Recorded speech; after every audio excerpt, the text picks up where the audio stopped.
we look at the state of the world, if we look around ourselves, everywhere we seem to be able to see only chaos. If we look at society, there are great changes disrupting old models. If we look at the climate, we can see climate change, but also really pollution that is affecting great parts of the world and the oceans. And all these changes, well, the risk to displace really millions of people in the coming decades. And what are we to do with it? Now, there is also a great reaction to it. Young generations are responding with indignation. They really look for radical changes, to the way we live, to the way we behave. And also the older generations, for sure. There's a great lot of people that are looking for solutions. They really look to awake, everyone, to the reality that we are living in. And we are all forced, one way or another, to respond to the great cry that is coming up for social justice, but also for a bright future for everyone. Now, all this is accompanied by, a great deal of change, an accelerating change, everywhere. If we think about new technology, how it's disrupting, the way we work, the way we live, the way we communicate, but also new trends everywhere, new cultures coming up, and at the same time, the crumbling of the old ways of living that were there forever. But if we look throughout the history of civilization, can we not recognize a pattern of rising, shining, and fading? And are we not part of that? Friends, let's explore how this spiraling situation is in reality, first of all, an acceleration of the consciousness. It's also a great opportunity for the human consciousness to awake, for a deep spiritual impulse towards inner revolution, a call that urges all of us to take action in our lives, a call to seek true peace, the inner oneness with the all.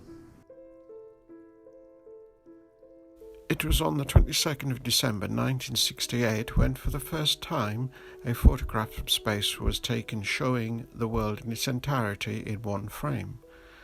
Of those few astronauts who have had the possibility to witness this viewpoint of the Earth for themselves, the only place which humanity calls home, some have spoken of sensing an intimate connection to our planet's beauty with a deep awareness of its fragility.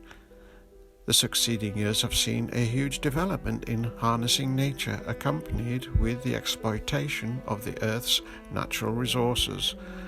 Although continuing to create a wide range of products to increasing technical sophistication, yet we now see significant effects for the environment in general, while benefiting countries globally to widely differing degrees.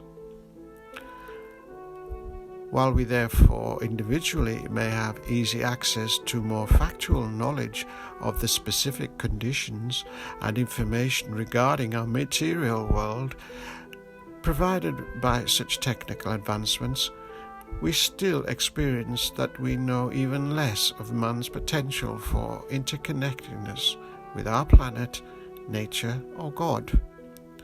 Furthermore, we see the peace and stability of Earth being shaken with an increasing frequency through a range of natural disaster threats, suggesting that our planet now appears more fragile than ever. Can such a brewing turmoil be seen as a mirror reflecting how humanity allows the decline, or elimination even, of moral principles or considerations for the long-term consequences of wide-scale harm and killing?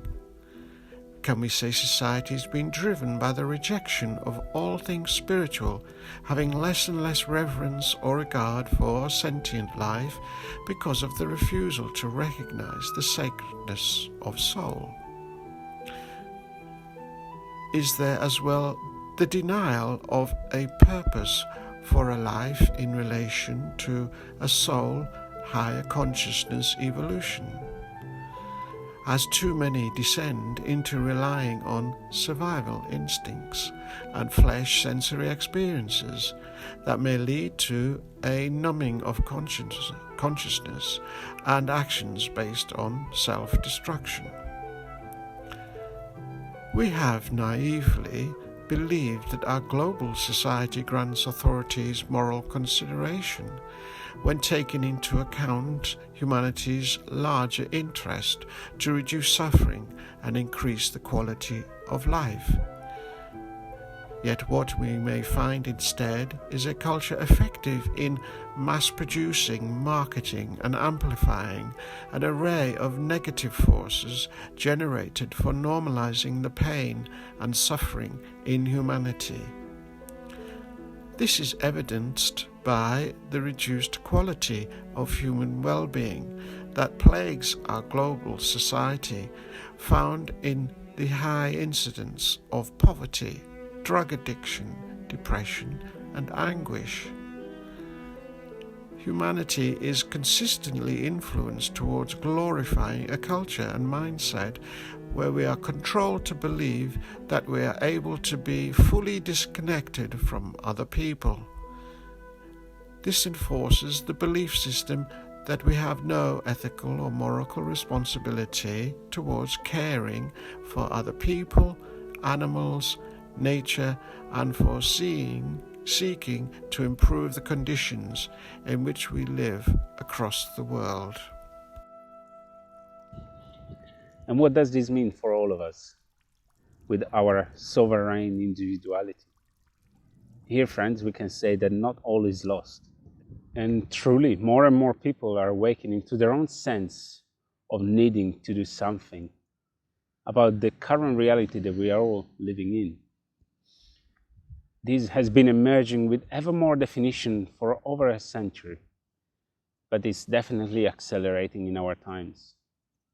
And the root causes of these events and the effects that they have now urge humankind to seek a change from what seems to be the inevitable path of self-destruction and self-centeredness. Many people interrogate themselves.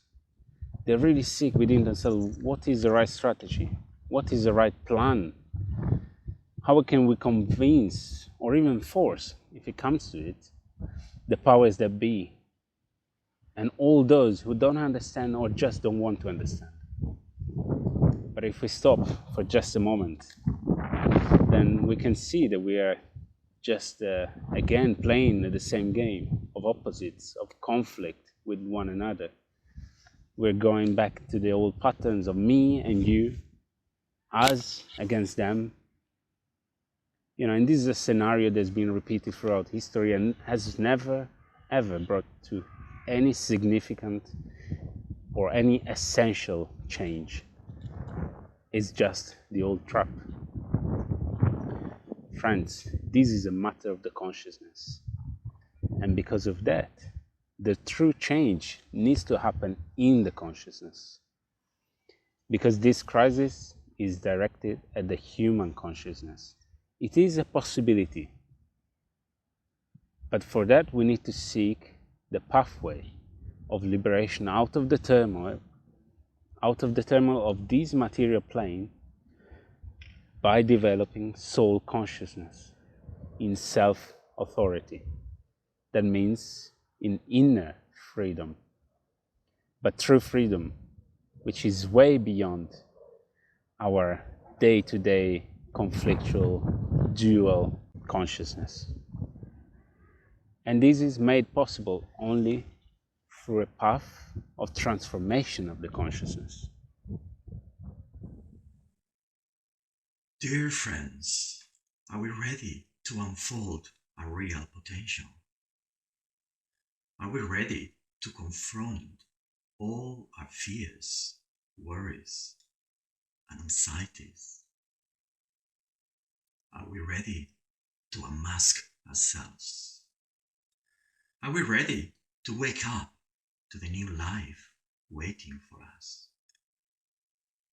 Are we ready for this new era, the Aquarius World Revolution. Are we? Is this possible when we only have a marginal understanding of who we truly are? And so, how can we obtain self-knowledge? How can we start this process of inner discovery and transformation? Do we need any specific skills, tools, or following special techniques? Dear friends, all we need is a degree of awareness through a process of self-knowledge which will allow us to start this journey towards reaching spirit-soul consciousness. A real change in consciousness to understand that all the answers we are looking for are within ourselves. These external distractions are a trap of our perception and senses.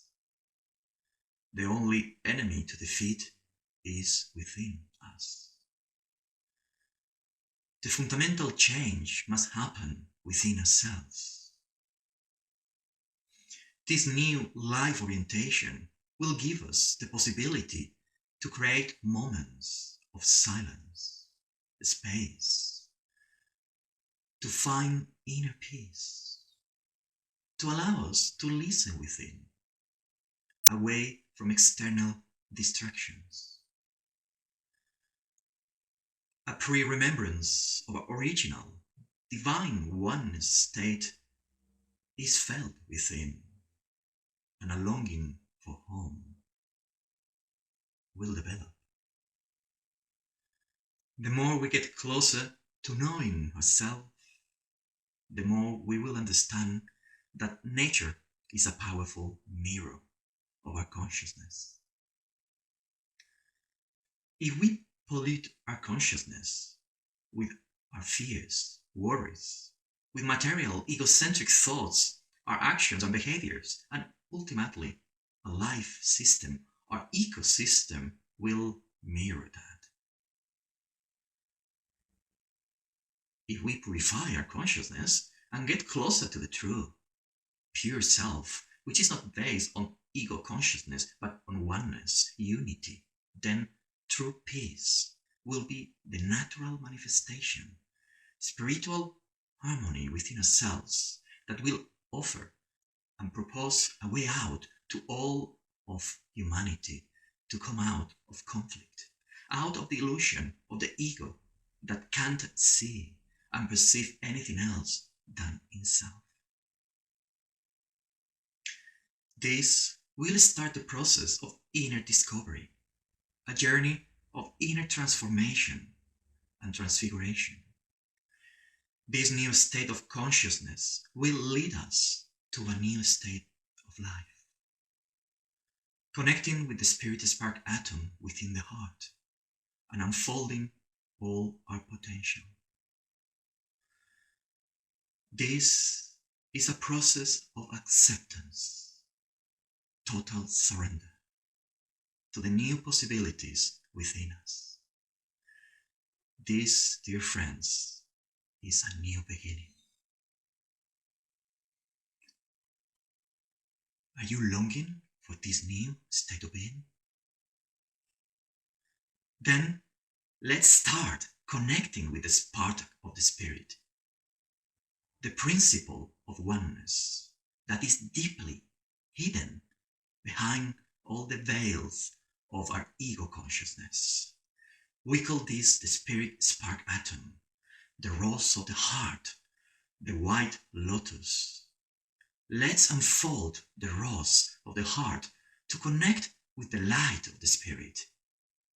Let's start again shining in this new beginning where we will go back to the oneness of the Father, to the eternal unity of love.